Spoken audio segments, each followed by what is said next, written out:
Hello everyone, स्वागत है आप सभी का जीएसपीपी यूट्यूब चैनल पर। मैं हूं देवाशीष और आज के इस लेक्चर में हम जानेंगे हाइपरथायरॉयडिज्म के बारे में।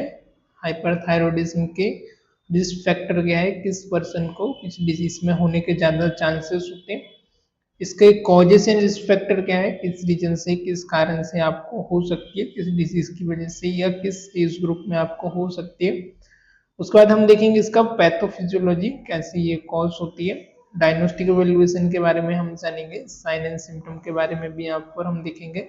और फाइनली यहाँ पर हम बात करने वाले मैनेजमेंट के बारे में, क्या क्या इसका मैनेजमेंट है, नर्सिंग मैनेजमेंट में क्या है, मेडिकल एंड सर्जिकल मैनेजमेंट के बारे में यहाँ पर हम बात करेंगे।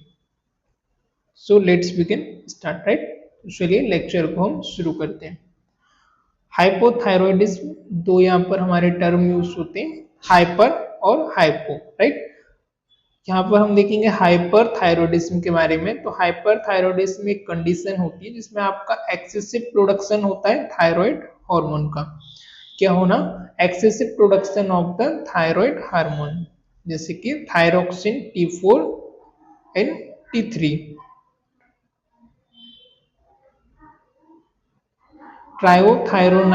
ट्रायोडोथायरोनाइन और थायरोक्सिन T3 एंड T4 जो हार्मोन है आपका, उसका एक्सेसिव प्रोडक्शन होना, इंक्रीज प्रोडक्शन होना, this is known as the hyperthyroidism, thyroid gland से।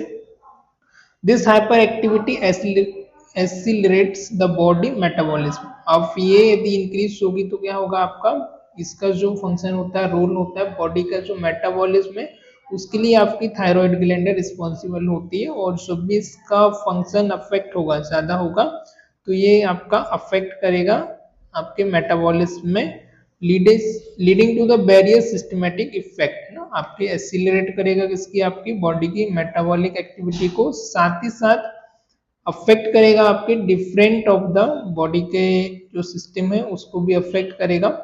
It is the opposite of hypothyroidism, ये हाइपोथायरॉयडिज्म के जस्ट अपोजिट होती है and associated often with condition, किसकी वजह से अक्सर होती है, तो ग्रेव्स डिसीज की वजह से होती है। और ग्रेव्स डिसीज में क्या होता है, ग्रेव्स डिसीज वो होती है जो हार्मोन को स्टिमुलेट करती है, थायराइडिज्म जो थायराइड हार्मोन्स है उसको स्टिमुलेट करती है थायराइड ग्लैंड को, जिसकी वजह से जो हार्मोन उनका प्रोडक्शन क्या एक्सेसिव होने लग जाता है, प्रोडक्शन जो है वो इंक्रीज हो जाता है, ज्यादा हो जाता है, राइट। सो आई होप इतना आपको इंट्रोडक्शन क्लियर हुआ होगा। यहाँ पर हम देख सकते हैं एक तरफ हमारा हेल्दी थायराइड ग्लैंड दिखाई हुई है, दूसरी तरफ हमारी अनहेल्दी दिखाई हुई है, right. So this one is the healthy normal और दिस इज द एनला थायराइड ग्लैंड, है ना। हाइपर प्रोडक्शन होने की वजह से ग्वाइटर आपको महंगा हो जाता है, आईज में आपकी बल्सिंग होना, hyper thyroidism, right. Important topic है, अक्सर एग्जाम में आ जाता है, तो लेट्स ध्यान से देखते रहिएगा और लास्ट तक कंटिन्यू कीजिए, राइट। अब हम बात करेंगे कॉजेस के बारे में, इसके कॉजेस क्या क्या है, किस कारण से किस रीजन से होती है। तो फर्स्ट यहाँ पर जो मोस्ट कॉमन कॉज होता है this is the Graves disease. किसकी वजह से होती है? Graves disease. ग्रेव्स डिसीज क्या होती है? एक हमारा ऑटोइम्यून डिसऑर्डर होता है जो कॉज करता है हमको ओवर स्टिमुलेट, है ना, आपको उत्साहित करता है और उसको, ताकि जो थायराइड ग्लैंड है वो हार्मोन को और ज्यादा प्रोड्यूस करे और ज्यादा रिलीज करे, उसको ज्यादा रिलीज करने के लिए स्टिमुलेट करता है, उसको उत्तेजित करता है, राइट। सो किसकी वजह से होती है? मोस्ट कॉमन कॉज यहाँ पर फर्स्ट आपका आ जाएगा ग्रेव्स डिसीज, राइट। याद रखने की पॉइंट है, मोस्ट कॉमन कॉज क्या है? Graves disease, alright. So can we move? Okay. तो कुछ यहाँ पर हमारे कॉजेस दिए हुए हैं, जैसे कि injury to the thyroid gland, thyroid gland में इंजुरी होने की वजह से, कुछ मेडिकेशन की वजह से, कुछ हेरिडिटरी भी होती है, थायराइड ग्लैंड में इन्फ्लेमेशन होने की वजह से, हार्मोनल में चेंजेस आने की वजह से, specially miscarriage, pregnancy, irregular sex life, menopause के टाइम भी होती है अक्सर, damage to the pituitary gland, pituitary gland के डैमेज होने से, एंड इन्फेक्शियस डिसीज की वजह से ये हो सकती है। So this is the causes of hyperthyroidism. अब हमने थोड़ा सा और कॉजेस हम यहाँ पर देख लेते हैं। तो यहाँ पर अगला आता है toxic multi nodular goitre, goitre आपको हो जाना, और स्पेशली कौन सा? टॉक्सिक मल्टी नोड्यूलर, एक से ज्यादा नोड होना टॉक्सिक आपको, जो कि आपके थायराइड के फंक्शन को हाइपर करता है, उसको इंक्रीज करता है, जिसकी वजह से आपको हाइपर प्रोडक्शन होता है, एक्सेसिव प्रोडक्शन होता है आपके थायराइड का। ऑलराइट, नेक्स्ट आपका thyroiditis. Thyroiditis, inflammation of the thyroid gland. Example सब acute postpartum thyroiditis, right? So this is the inflammation of the thyroiditis, means आपकी inflammation होना thyroid gland में, और किस रीजन की वजह से हो सकती है हमारा सब एक्यूट या पोस्टपार्टम। सब एक्यूट आपको पोस्टपार्टम थायरोइडाइटिस हुआ है उस रीजन की वजह से हो सकती है, कुछ सर्जरी वगैरह हुई है तो वो भी एक कॉजेस यहाँ पर ऐड हो सकता है। Just minute. ओके, नेक्स्ट है हमारा एक्सेस आयोडीन। एक्सेस आयोडीन आपका कंज्यूम करने की वजह से एदर वो डायरेक्ट हो सकता है, कोई आप वेजिटेबल फ्रूट से ले रहे हो ना, एक्सेसिव ओवर कंजप्शन करने की वजह से आयोडीन, या फिर आयोडीन कंटेंट आप मेडिकेशंस वगैरह ले रहे हैं, जैसे कि आपका आता है एमियोडेरोन, राइट? तो इस रीजन, इस कारण की वजह से भी आपको हो सकता है एमियोडेरोन इंजेक्शन की वजह से, या एक्सेसिव आयोडीन कंज्यूम कर रहे हैं उसकी वजह से भी आपको हो सकता है, अदर वो डाइट्स हो सकता है fruit and vegetables, right? Next जो कॉजेस है, this is the thyroid adenoma. इसकी वजह से हो सकती है, थायराइड एडिनोमा की वजह से हो सकती है। थायराइड एडिनोमा क्या है? Benign tumour of the thyroid. ये आपका बिनाइन ट्यूमर होता है थायराइड ग्लैंड में, कैंसरस नॉन कैंसरस होता है, तो इसकी वजह से भी आपको हो सकता है। नेक्स्ट जो हमारा कॉजेस है, जो कारण है, वो है पिट्यूटरी एडिनोमा। पिट्यूटरी में एडिनोमा होना, रेयरली एक्सेसिव, ये थोड़ा सा रेयरली, बहुत कम देखने को मिलता है, बट एक्सेसिव टीएसएच प्रोडक्शन, जो कि थायराइड स्टिमुलेटिंग हार्मोन के प्रोडक्शन को क्या करता है? इंक्रीज करता है, स्टिमुलेशन को बढ़ाता है, कहाँ से? आपके पिट्यूटरी ग्लैंड से।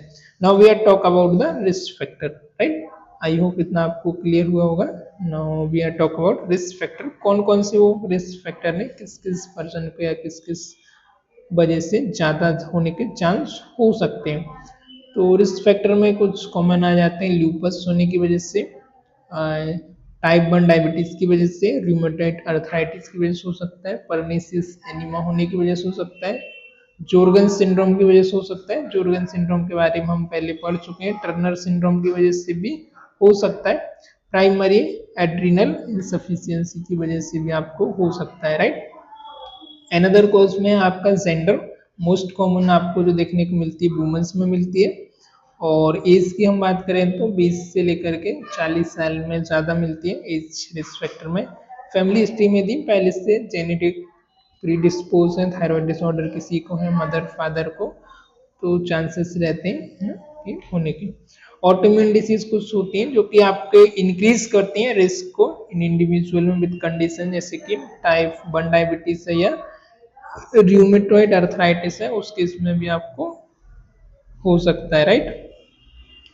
नेक्स्ट जो कॉजेस है, this is the excess iodine intake, ज्यादा आयोडीन इंटेक करने की वजह से ना, तो डाइट हो सकता है, अदर मेडिकेशन में हो सकता है, स्ट्रेस और ट्रामा की वजह से, स्ट्रेस एंड ट्रामा भी आपका ट्रिगर करता है, ससेप्टिबल कॉज हो सकता है इंडिविजुअल के लिए ना, तो अवॉइड करना स्ट्रेस को और ट्रामा को, right? Then we are talk about pathophysiology. Pathophysiology देखेंगे, hyperthyroidism involve excessive stimulation of the thyroid gland।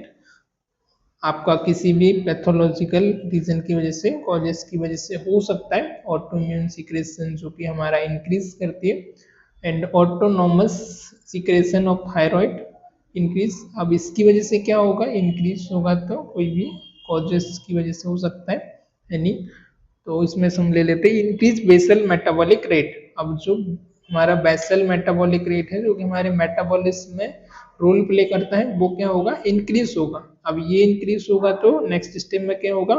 Enhance sympathetic nervous system activity, जो क्या लीड करेगा आपके सिंपैथेटिक नर्वस सिस्टम में, उसकी एक्टिविटी को क्या करेगा? इनहांस करेगा, and excessive heat production and energy metabolism. अब इसकी वजह से क्या होगा? एक्सेसिव आपकी जो हीट वो प्रोडक्शन होगी, and energy metabolism, right?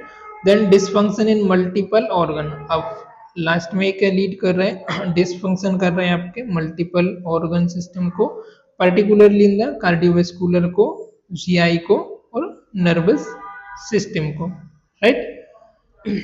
I hope you understand.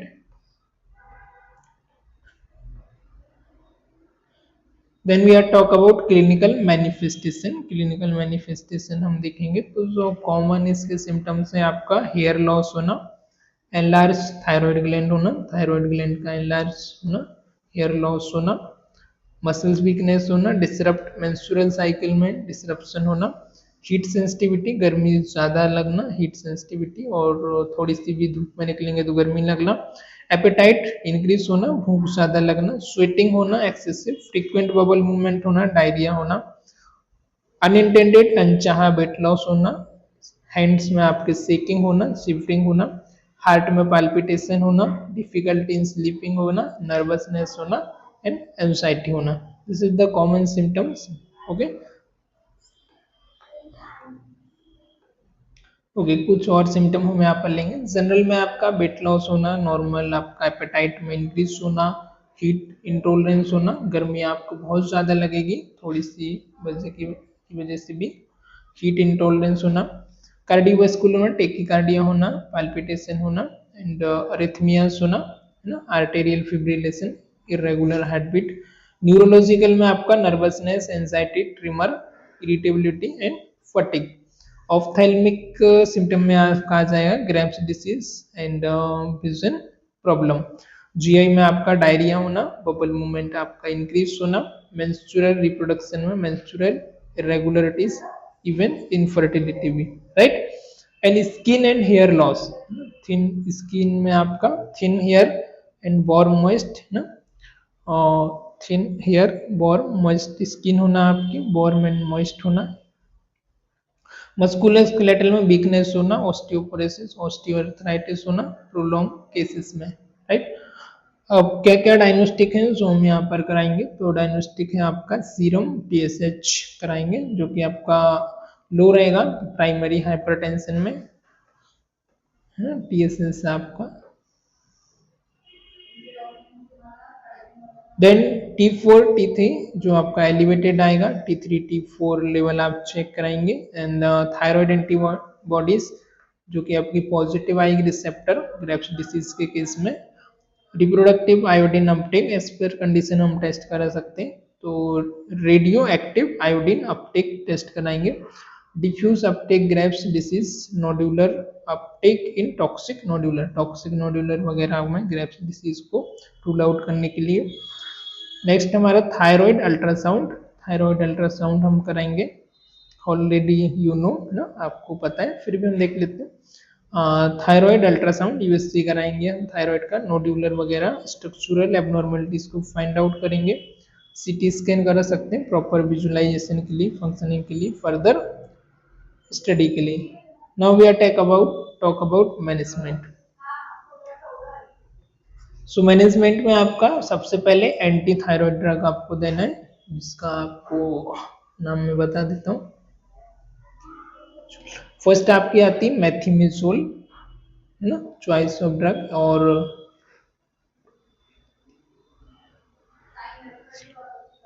Next है आपकी प्रोपाइल थियोरेसिल, पीटीयू। नेक्स्ट है आपकी रिड्यूस थायराइड हार्मोन जो कि आपके थायराइड हार्मोन प्रोडक्शन को क्या करती है, डिक्रीज करती है, उसको रिड्यूस करेगी, राइट। नेक्स्ट जो ड्रग देंगे this is the beta blocker propranolol to manage symptom like tachycardia and tremor. Beta blocker क्यों देंगे, ट्रिमर वगैरह का, टेकिकार्डिया का सिम्टम उसको मैनेज करने के लिए इफ रिक्वायरमेंट है तो। Radio active iodine therapy, destruction of the thyroid tissue to reduce hormone production.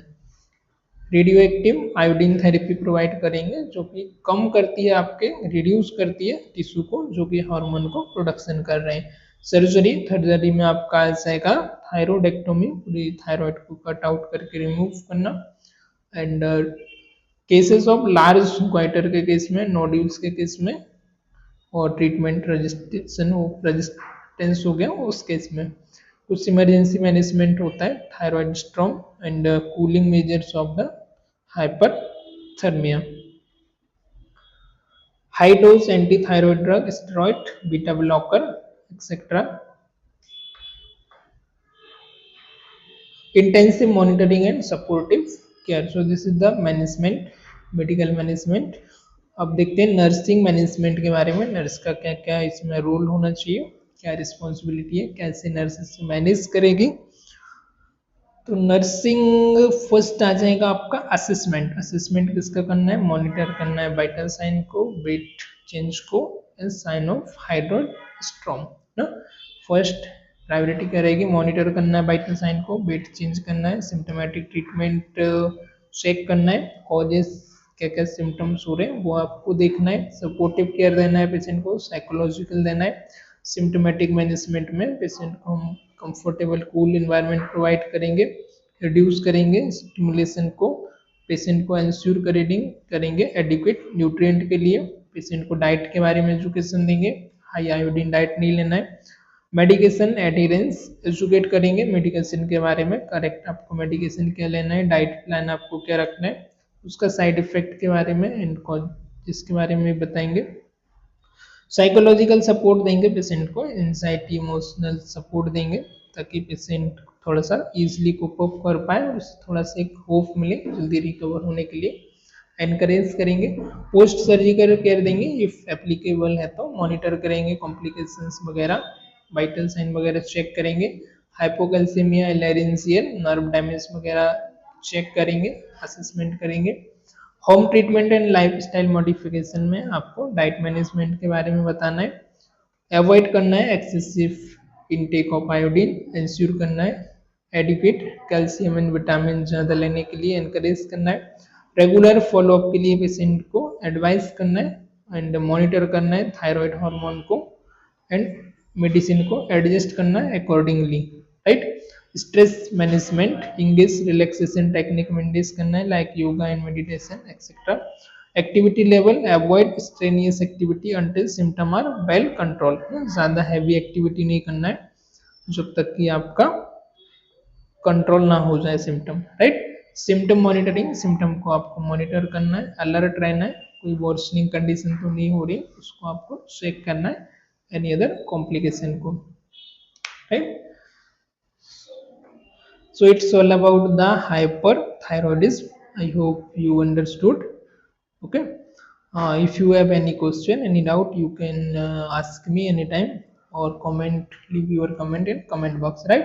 तो हमने यहाँ पर हाइपरथायरॉयडिज्म के बारे में देखा. हाइपरथायरॉयडिज्म हमारा एक्सेसिव प्रोडक्शन होना थायराइड हार्मोन का, स्पेशली T3 T4 हार्मोन का, और जो कि आपकी एक्सीलरेट करता है मेटाबॉलिज्म में, इसका प्राइमरी फंक्शन होता है मेटाबॉलिज्म में, और फर्दर ये लीड करता है हमारे वेरियस सिम्टम सिस्टम्स को, right. So this is the multi system disease भी हम इससे बोल सकते हैं क्योंकि ये सारी चीज़ों को फिर अफेक्ट करती है. T3 एंड T4 हार्मोन से भी अफेक्ट होते हैं. प्राइमरी जो एसोसिएटेड होती है कॉज होता है वो होता है ग्रेव्स डिसीज. ग्रेव्स डिसीज में आपका स्टिमुलेट करता है वो ऑटोइम्यून आपका डिसऑर्डर होता है जो कि ओवर स्टिमुलेट करता है थायराइड ग्लैंड को, जिसमें हमने इसका कॉजेस देखा आपका हो सकता है इंजुरी होने की वजह से, कुछ मेडिकेशन की वजह से, कुछ हेरिडिटरी हो सकता है, इन्फेक्शन की वजह से हो सकता है, डैमेज होने की वजह से हो सकता है, हार्मोनल चेंजेस की वजह से हो सकता है, सीवियर नर्व शॉक की वजह से हो सकता है, इन्फ्लेमेशन की वजह से आपको हो सकता है, एक्सेसिव आयोडीन इनटेक करने की वजह से हो सकता है, थायराइड या पिट्यूटरी एडिनोमा की वजह से हो सकता है. कुछ इसके रिस्क फैक्टर जैसे ल्यूपस हो गया, आर्थराइटिस है, टाइप 1 डायबिटीज है ना, पर्सिनियस एनीमिया है, प्राइमरी एड्रिनल इनसफिशिएंसी है, टर्नर सिंड्रोम है, तो ये भी एसोसिएटेड हो सकता है. जेंडर है, फैमिली हिस्ट्री है ना, autoimmune disease, excessive intake, stress and trauma. This is the clinical manifestation. General में आपका वेट लॉस होना, स्पेशली जनरल में इसके कार्डियोवैस्कुलर को भी अफेक्ट कर रहा है, जनरल को भी करता है, neurological, ophthalmo, GI, reproductive, completely system को लगभग अफेक्ट कर रहा है. तो जनरल में हमारा वेट लॉस होना, इंक्रीज एपेटाइट होना, हीट इंटॉलरेंस होना एंड स्वेटिंग होना. सीईबी में आ जाएगा टेकिकार्डिया, पाल्पिटेशन, अरिथमियाज, और न्यूरोलॉजिकल में nervousness, anxiety, tremor, irritability, fatigue. Ophthalmic में ophthalmos, Graves disease, vision problem, GI में diarrhoea, increase bowel movement, and reproductive में menstrual irregularities, even infertility, skin में आपका थिन हेयर होना, वार्म एंड मॉइस्ट स्किन होना, musculoskeletal में weakness, osteoporosis, fatigue होना। Alright, diagnostic में सीरम टीएसएस कराएंगे, T3 एंड T4 कराएंगे, थायराइड एंटीबॉडीज चेक कराएंगे, radio active iodine, thyroid ultrasound and CT scan. Management में जो हमारी मेन ड्रग होती है वो होती है मेथिमिसोल एंड प्रोपिल थायोयूरेसिल, राइट। तो ये दो ड्रग आपकी होती है एंटी थायराइड। बीटा ब्लॉकर दे सकते हैं टेकिकार्डिया की कंडीशन में, रेडियो एक्टिव थेरेपी वगैरह दे सकते हैं जो टिश्यू को डिस्ट्रॉय करेगी हार्मोन, जिससे कि आपका कम हो सकता है। सर्जरी में आपका थायरॉइडेक्टोमी और emergency management, thyroid storm, cooling measures, right. So it's all about the hyper thyroidism. I hope आज का लेक्चर आपको समझ आया होगा। आज के लेक्चर में फिलहाल इतने ही, मिलते हैं किसी और लेक्चर में। Till the time keep learning, keep growing. Thank you for watching this.